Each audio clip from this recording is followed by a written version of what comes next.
Now we're going to show something that's pretty cool. It's called the snack bar. It's a little complex on how to show this thing, so it takes a bit of explanation. We're going to make a global key, and it's going to use a scaffold state.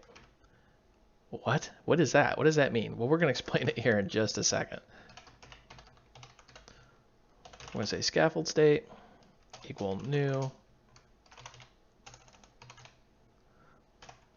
global key, and I'm actually just going to copy and paste this just to make things a little easier. There we go. So what is a global key? Better question is, what is a key? And what's scaffold state? I don't understand any of this. Okay. If we go into scaffold, you can see that it has a key property. Actually, if you go to just about any control, you can see that it has a key property. For example, even the container has a key property. So first off, what is a key? Well, a key is a way of referencing the actual widget.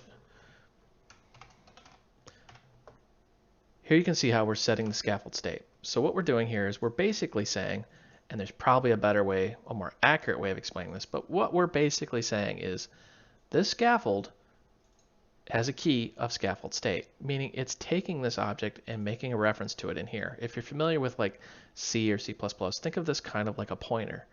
However, but because this is a global key, not just a key, it's a global key, this means that it will be available across the entire application, no matter where you call it.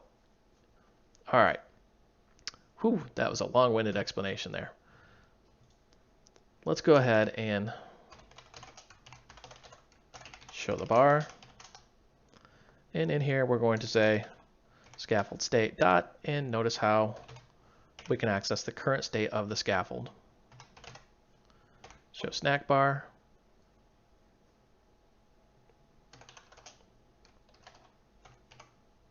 We're going to make a new snack bar and content.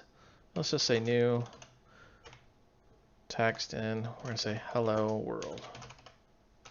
Maybe if I could misspell world one more time, that'd be great. There we go. So what's really going on here is we're referencing the scaffold state, which is this key, which actually references this object. So we're saying this object, current state, show the snack bar. Gets a little confusing, I know.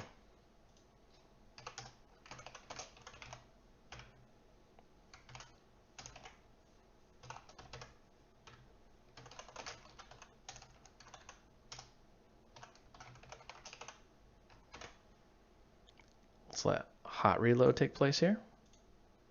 And you can see hello world down at the bottom. You see how it disappears automatically. I won't click the button and it just goes boop and disappears. That's the snack bar. It's meant for just instant notifications or on-screen display to the user. Let's talk about the alert dialog. It's exactly what it sounds like. It's just a dialog that pops up for the end user. We're going to import the async package. And let's go in here and make the function to actually show it. So we're going to say future. Let's actually pop that out.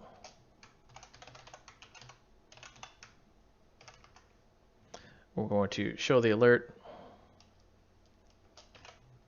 We want this to be asynchronous. And we need to fill in some parameters here. We want the build context. And we also want a message. In here, we want to return a show dialog. Notice how that's instantly calling a context and a child. So the context is going to be, well, you guessed it, the context that we're calling in the parameters. Let's drop this down just so it's easier to follow.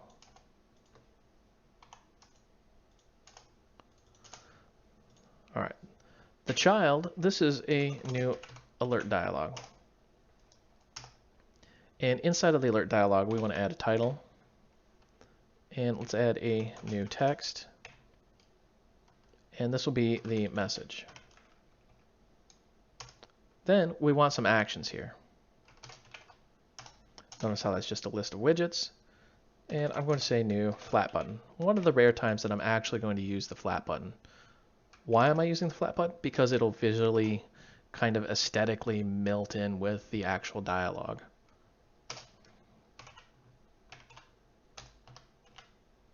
So we're going to pop that on the current context.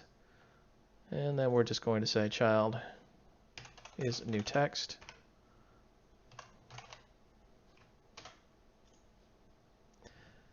And down here, we're going to actually show the dialogue.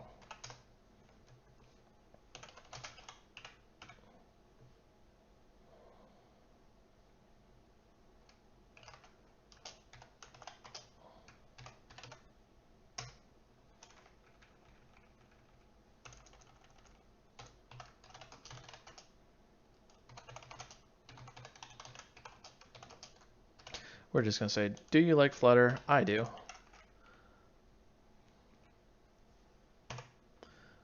And then let's add our child, which is just simply going to be a new text.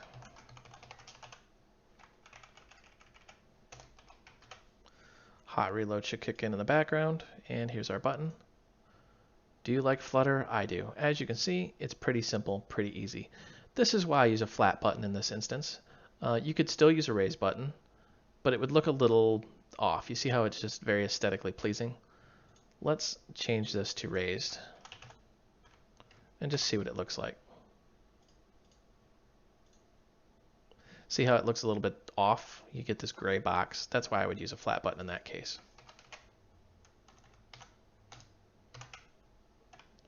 Switch that back, and it's good to go.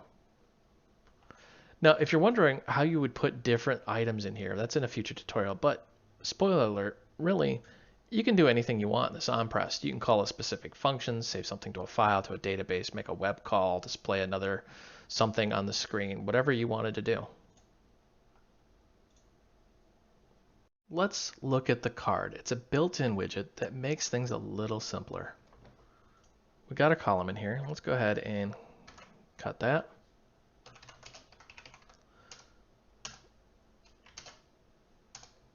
And in here, we're going to say new container.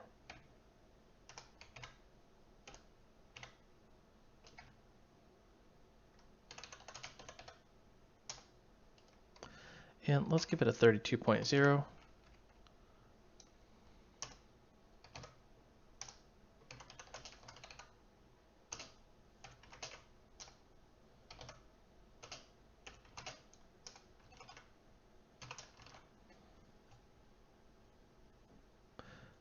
And let's just change this text.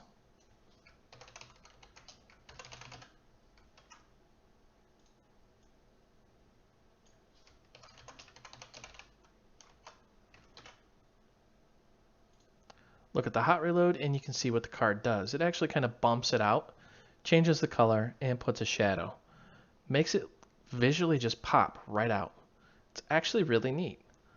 Let's grab this and let's make a few of these.